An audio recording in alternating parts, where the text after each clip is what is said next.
So hey everyone, welcome to the third episode of the Rijul show, and today I have Neeti Mahajan, who is a certified trainer at World Youth Alliance.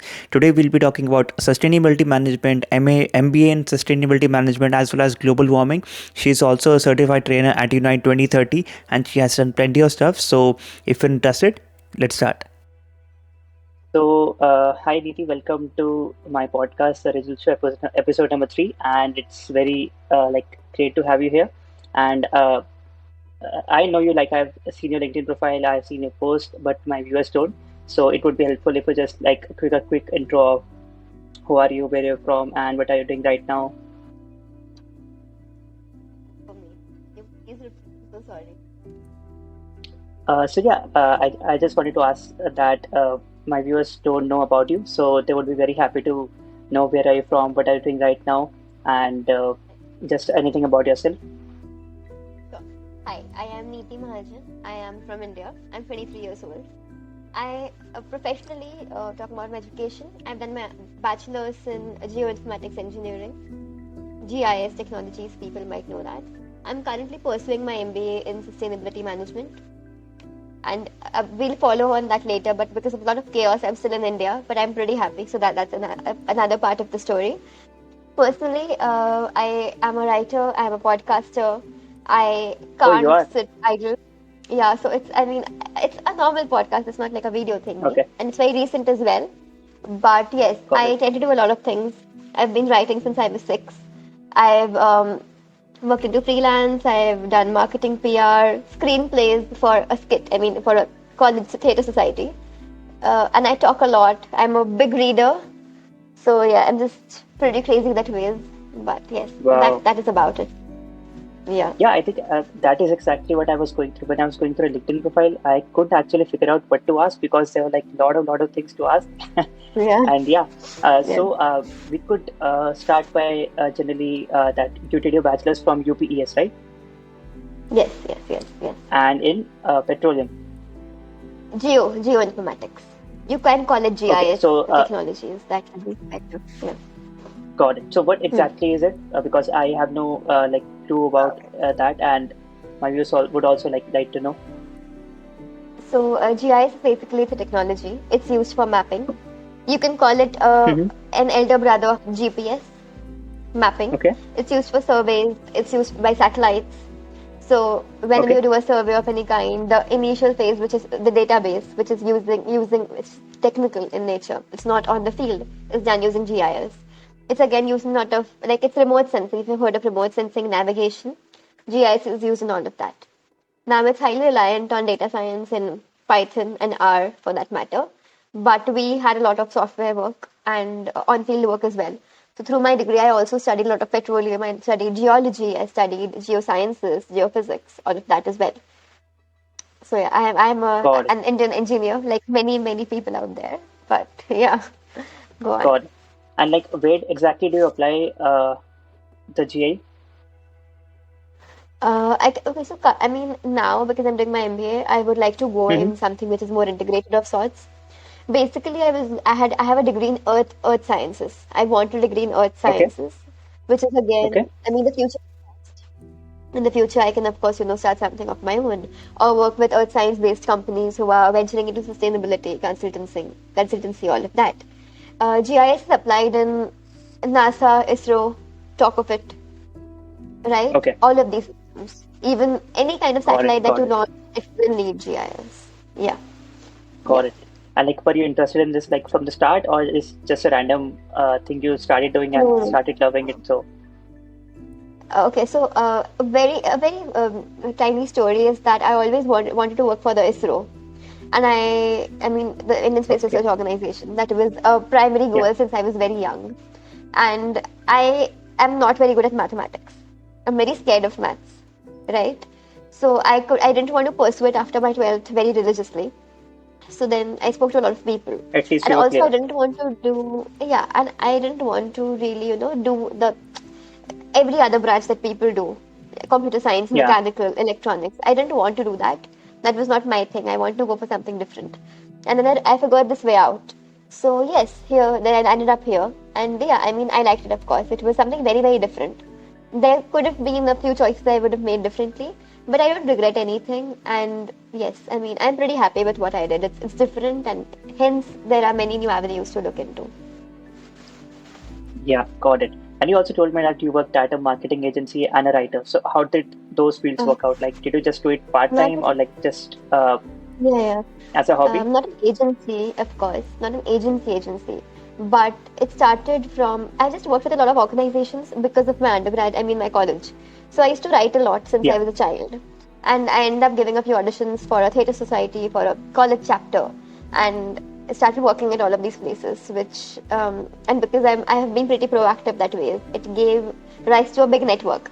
So people started knowing about my work, and I worked with the college authorities directly, a lot of places that way.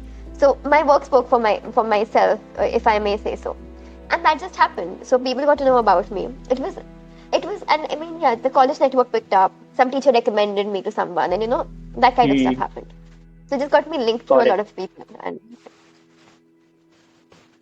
Okay, got yeah. it. And like after you're doing an internship, what next did you do? Like after working as a writer, after you finished your bachelor's, so did you straight go for an Okay. MBA? Yes, yes. So what happened is I got the pandemic, right? And I got the Yeah. pandemic years. I mean, I did my last 1.5 years as a pandemic. So I graduated last year. But and so that happened. Like I used to do so much of stuff while being on campus. That just got shut because Hmm. because pandemic came and we Yeah. were working remotely. But it took us time Yeah. to adapt to it. And by the Yeah. time it we realized how to work, my degree finished. So then I prepared for my GRE. I always knew I didn't want to work straight away because what happened with my degree as well, right? It was initially a lot of field work, which I was looking for. But by the end of it, the Hmm. whole branch went into IT, which I was not I mean, I wasn't very inclined to do. So I realized I have to do a master's, which was the original plan as well. And I didn't want to, do an MTech here. So I just gave my GRE. So I spent a Okay. whole year through my applications, GRE, IELTS, all of that. Stopping you on And that, like you did score a pretty good score on GRE. So like, what yeah, strategies did you follow in getting that score? Like, because I I, personally gave GRE 4 times and I got a oh score of my god, 303, which okay. is not I'm proud of. So yeah. Okay, so I just tell you that I did it all by myself, okay, and that's something I'm proud of. So I really own it, and the pandemic taught me a lot of things.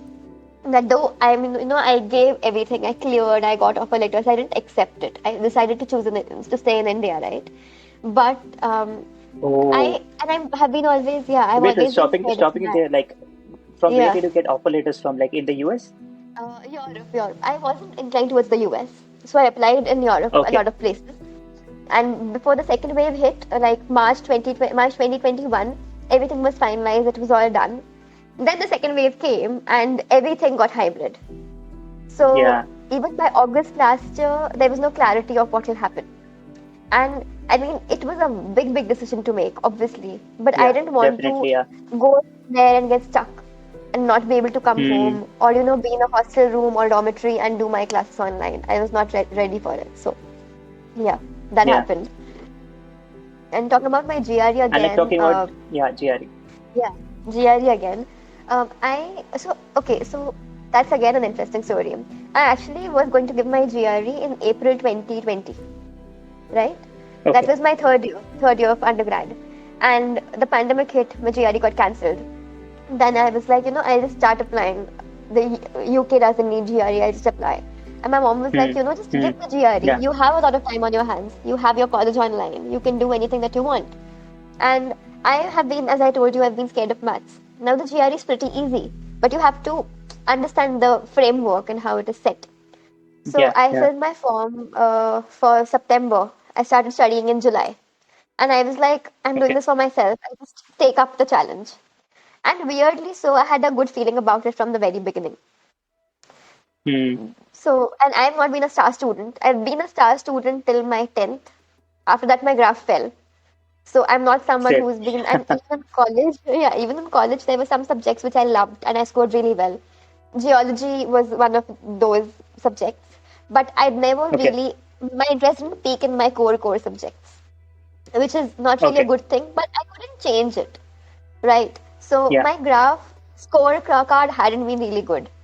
So So me Hmm. scoring good in GRE is a very personal achievement for me because it happened after 7 years that I got really, really good marks.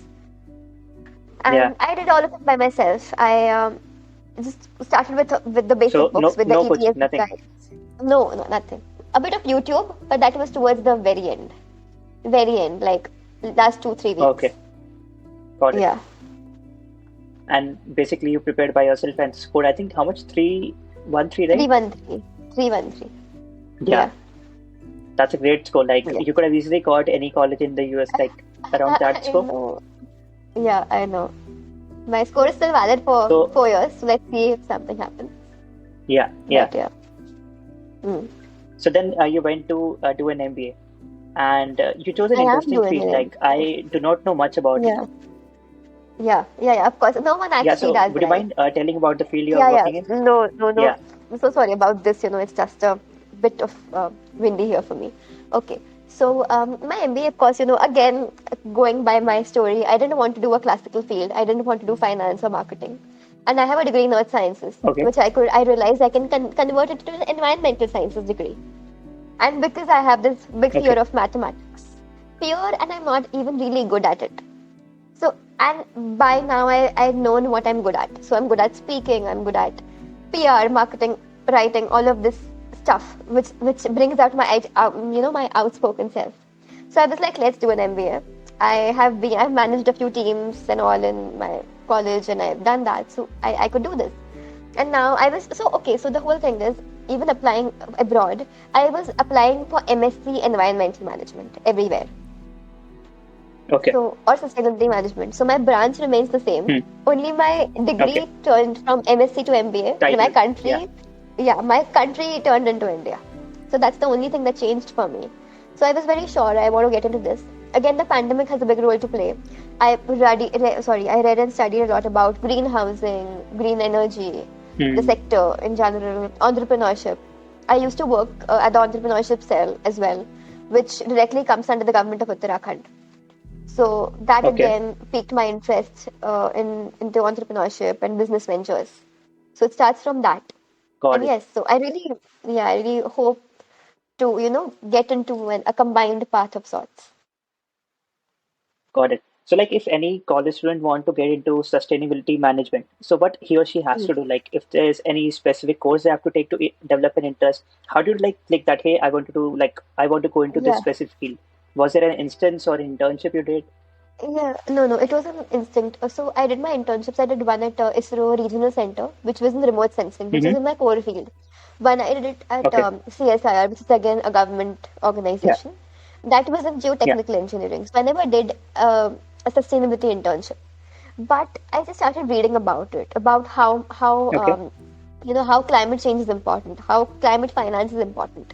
It just happened, and I knew that I want to get in the environmental sector, but not the science of it, the management of it. Because at the end, we just need good Okay. leadership and good management to change the system, Yeah. if I Yeah. may say so. And as you mentioned about what should one know, the biggest problem with sustainability is it's a very, very big word. It comes when we talk Hmm. about forest conservation to the prolonged work of a company, or just, Yeah. I mean, I can apply it to from forest to food to talk about it like that. Yeah. Everything is Yeah. sustainable, right from a water bottle to my own life. I have to ensure it's sustainable. So it's a very, very big field, Yeah. and no one can really study about it because even my MBA is it's abstract. Because all of us are in a constant stage of learning. So if you want to go Hmm. into Yeah. conservation, you want to go into even if you want to go into consultancy, this field is very, very good.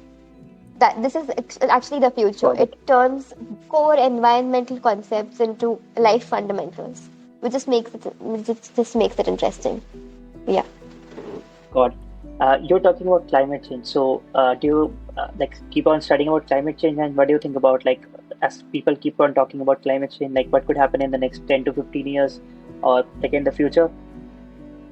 Look, the situation is very diverse. I mean, of course, we can actually feel the changes right now. I mean, the city I Yeah. come from, Nagpur, it's cold here in India. It's cold at 6, 7 degrees. It goes, but this time there have been severe winters. It's February, and we've had to layer ourselves up in January, and in the morning and in the night, which is not the case usually. There've been horrid rains, really continual bad rains. This has happened all over the world. Yesterday, a Yeah. volcano, the most active volcano in Egypt, erupted. You know, these things have been felt, Yeah. and we've been reading a lot about it. But again, it's very diverse. Like we talk about petroleum, how can things get exhausted? That's not happening for another 50 years. To give you an example, Okay. US uses shale gas. The US uses gas mainly. They don't use oil, right? Whereas a lot of the Okay. Eastern world uses oil.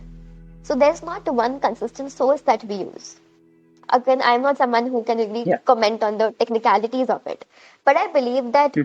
things change. I mean, things change from the very basics. It's a very tiny thing Yeah. to Yeah. say that change begins at home, but just one person, if one conscious action can change something about your own lifestyle, it just starts from one person's lifestyle. It's a chain reaction of sorts. And understanding that is very, very important. We can't go and, Yeah. shake the system. We can't go at COP26, but we can change how we live. Got it. Got it. And you might have heard about Greta Thunberg, the work she's doing right now for climate Of change. course, Do of you course. think any like she's doing a positive change, or like the actions she is doing are bringing a negative impact? Because many leaders like starting like criticizing her and the Yes. actions she is taking to put a climate change. Look, So, I what have no are your one, of views course, to comment on on her. that? I mean, I'm Yeah. really no one to comment on her because, of course, she's an individual, and the change she's done is, rather than the change, the movement she's taken is remarkable. To understand what is happening Yeah. at such a young age, or just to trying to understand what is happening at such a young age, and to go and meet President Trump and doing all of that, that takes a lot of guts, Mm. right? Yeah. A lot of us don't have it. I Yeah. mean, I don't think a 10-year-old I know would go and just shake the system, Mm. or people would even listen to her. But, and of course, my Yeah. only point of contention is that a, because I'm studying about it, I know passion is extremely important, but you need to have a basis. I mean, it's such a new field. Like humanity has become aware of climate change very, very late, and very recently as well. Mm.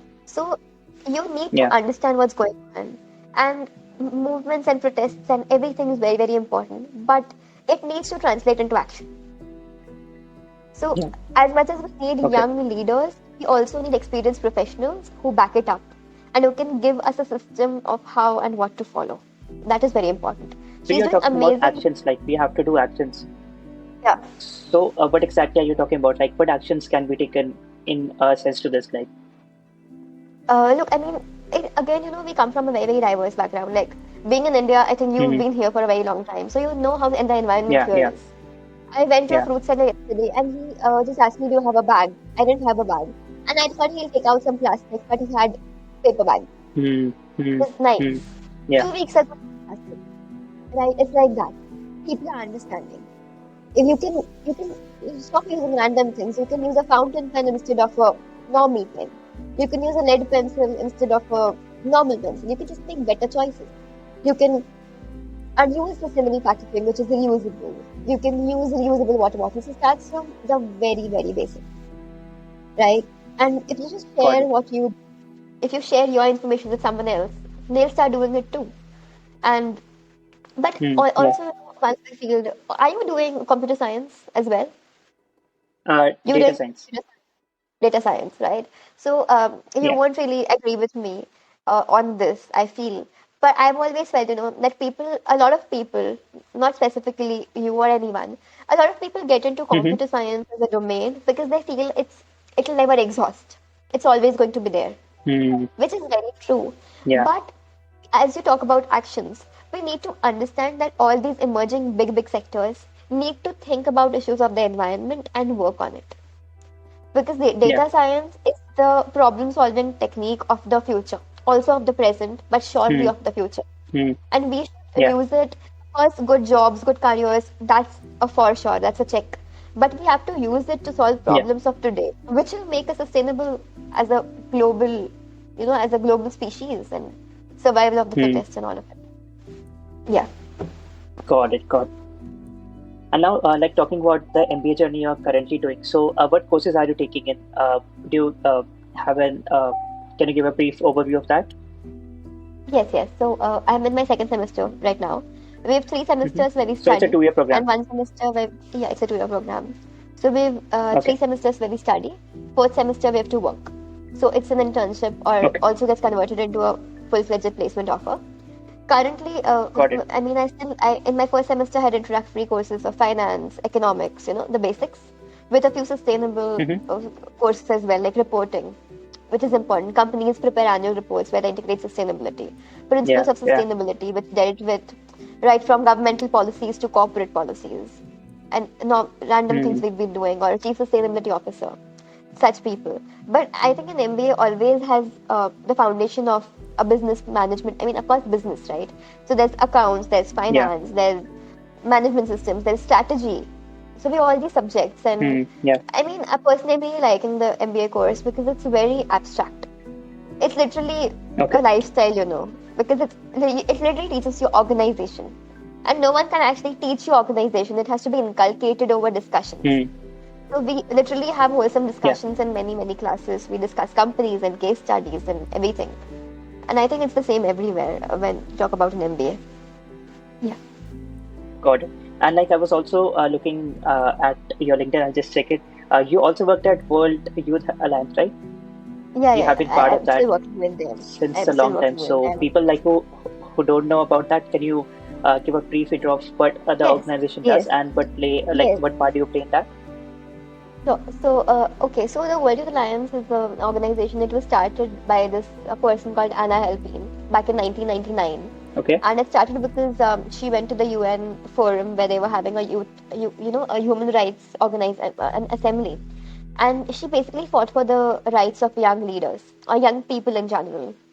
The people who were there at the UN assembly that day, which was over 20 years ago, it was 22 years ago, they were fighting for sexual rights and abolition of parents and all of it. But she realized Hmm. that, you can't really represent all of the world's young people who are, young adults. You can't do that. So, Yeah. World Youth Alliance, we call it VIA, WIA, VIA. Okay. We Yeah. really, we teach people about dignity, about how policies are in different countries, and how should you talk about humanity as a subject. As we Okay. go into the advanced course, we also talk about reproductive rights and sustainable development again in a very wholesome way, and population overgrowth. Hmm. The policies in that respect. So I've been working with them Yeah. I've been working since Jan 2021. I applied in November Okay. 2020. I took 2 of their certification programs, and now I am a trainer in that. I've also hosted a conference for them, which is the Young Leaders Conference. It was an association with a few people from Oh, that's France, great. the US, and Philippines. Because the Asia Pacific headquarters is based in Philippines, in Manila. And so yes, Okay. so that's it's And very you're like different than any training other people thing like virtually. that. Virtually, yes, virtually, God. yeah.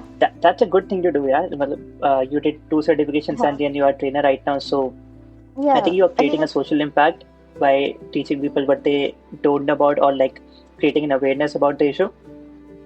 I'm very, yeah, because a very fundamental thing that VIA does is it discusses human dignity. And weirdly so, Yeah, though yeah. I knew about what human dignity is, no one actually ever, I mean, we don't really talk about it, or we don't really know what it is Hmm. in that a big perspective. And being a part of the Yeah. World Youth Alliance has changed my perspective about so many things as well through the past 2 years. So it have had a great impact in my life, and it of course connected me to, I won't say a wide network, but talking to people from different places yet similar backgrounds gives you a very big, it's a paradigm shift in your own head which we all need. Hmm. So that definitely happened. Got Yeah. it. So like if any young person who has to go into World Youth Alliance, so do they have to go to the same process like do a certification and then apply for the trainer, Mhm. or they can straight away apply No, to be a part of that organization? yeah, they can. You can go on the website. It's called wia.net. There's this basic application Okay. form you have to fill, and after that, you have to send in a video. I mean, you become a member just when you fill the charter, right? But for an Mm-hmm. advanced training Okay. program, you have to fill a form. There are 2 stages of application. If you Okay. get in, you do it. The second course I did was again optional. I just had time on my hands. I would utilize for this, and I did it. And I've just been proactive. That's why probably they picked me to host the conference and Got it. all. And again, the representation Got it. matters. That's a big part of it as well. Hmm. Yeah. Yeah. So, like, what exactly is there some particular topic you're teaching people about, or just like general They have a talking curriculum. about? They have a proper Okay, curriculum. okay, They talk got about it. it's basically it's more of a philosophy or a more a course on the social studies, but very dynamic and something you can actually apply. Hmm. Yeah, Yeah, mentally, got not it. technically, of I course, think but it's yeah. a very like new field which I'm talking about because not a people already know about this because they like generally Yeah, follow the trend. Like if somebody is going into CS and they go yeah, into CS do some job for 4 to 5 years and go to an exactly. MBA. Very true. I think you are taken the road less traveled. I think so too. I mean that's I think that's been established until now. Let's see how it goes in the future, of course. Yeah, and you also are working at Unite 2030 right now, right? I'm working. It's I mean of course it's a whole program and it's training that they provide basically. Okay. It's a 15-week thing, 3 month thing, and I mean yeah. We so if you want to know about that, that's again they're working towards the Mm-hmm. SDGs, right? Basically, it's a proper curriculum again. But when you enter it's called the youth delegate program. So when you enter the youth delegate program, you Okay. are given tracks. You can choose them. So now, currently, my track, I'm in the environmentalist track. So we are working towards the SDG 13 right now, and we are kind of trying Mm-hmm. to come up with a project. But more than working on something which is very essential, I realized that even doing the bare minimum, which is just meeting people who are not from your background or who are from different nationalities, passionate about the same thing, it also that makes a huge impact. You just know what you want to do. It gives you a very linear line of thinking, line of thought, which is very important as well. Got it. So, what exactly is the goal of the organization? Like the similar thing which you did in like World Youth Alliance, or No, no, it's no. is it a different No, this organization? is very, very different. Yeah, this is a different Okay. organization. It's actually non-profit, but they partnered with the UN and everything. It's again, that's a very, very different thing. This is very more technical. They are working literally towards championing on the SDGs and spreading more awareness and having more discussions, conducting volunteering programs and everything. So of course, I mean, I am Got it. still a part of it. So I've been. It's very new. It started in January. So I'm of course still in the process. But I can tell more about it in April when I'm done. But yes, I've definitely Got made it. really good connections who want to work towards the same thing, and we can together come up with Got it. something really, really good. Got it. Yeah. So, like, where do you see yourself in the next 5 years? Like, working on sustainability management, or like going abroad and then working on this, or like staying in India and then working towards the same goals? So I mean, yeah, I want some kind of an abroad experience just for the exposure and a wider Hmm. network, of course. So I'm just Yeah. let's see how it goes. I want to work in the government sector as well because now I'm doing management. I want to become a consultant. That's again something I want to do. Got it. Probably an integration of spreading awareness and bringing my technical self as well. So let's see. I mean, I'm looking for something. I'm looking for a long term in India, but a short stint Hmm. in anywhere outside as well. So in five Got it. years, yeah, hopefully a proper either a good job or something of my own. I have to narrow down on that as I go. But yes. Yeah. So, like, what would be your like piece of advice for anyone who is looking to get into sustainability management or like looking to go towards this field? Because not a lot of people talk about this. So, if you can give some tips for any young 18, 19-year-old who could go into this field. Yeah, I think there are a lot of tips to give young 18, 19 year olds because when we decide our careers, we're not really aware of what we want to do. Yeah. Either we're just following our friends or we are living an illusion, to be very honest, right? And I feel if you're not doing medicine, then you can change your stream at any point of time. So, one piece of advice, of course, is do not go into an area because someone else is going there. Really Hmm. evaluate on what you like, and more than what you like, what you're good at, right? Got Because it. I tell you what my mom told me a few years ago. It's basically that I wanted to do something. I mean, not do something different, but I always thought I could have done something else, right? There's Hmm. one part of it which says nothing ever goes to waste, which is very, very true. But you need to know what are you really good at, and not go down the normal trodden path. Even if you are, use it to do something different. because there is so much Got to it. do rather than getting Hmm. into IT or becoming an actor. There are so much things to do, Yeah, yeah. and wherever you are, you can create a difference from there. You can just take up something, pick it up, and change all your thought process and everything, which is really important. Got it. And Yeah, you'll be graduating in 2023, right? 23, yes, next year. 23. Got it. Yeah, Yeah, I think this was a really good conversation, and I think you really helped me in this field because I did not have like any clue about sustainability management, environment change, it's climate change. okay. I know, but like this was a very new field. So Yeah, the people listening, can I give you a LinkedIn link in the description so that people of course, of can course. connect to you about this I field? would love that. Yeah, yeah, yeah, sure. 110%. I have also like started consulting a bit. On my own Instagram page, I would send that to you. It's about sustainability, and I mean, I try to spread small bits of information. And I Got have it. also been teaching people about the GRE coaching, consultancy, applications, all of that. So if anyone needs any kind of help, they can connect to me, and for a random conversation, of course, would love to be of any use whatsoever. So people can connect to you about GRE, about IELTS, sustainability management, About about community management, about MBA, writing, climate change, MBA, technical writing. anything. Yeah, anything apart Yeah. from So mathematics and computer science, I'm up for it. got it. Yeah. You have a huge portfolio to talk about, like a lot of skills. So I think you have really worked hard till here. And thank you Thank so you. much for giving your time today. And I think my viewers would be very happy about listening this podcast when I post it. Thank you for having me. It means a lot, and yes, thank you so much, Rijul. Honestly, an honor to be here. Thank you, Niti. Have a good day. You too. You too. Bye. Bye bye.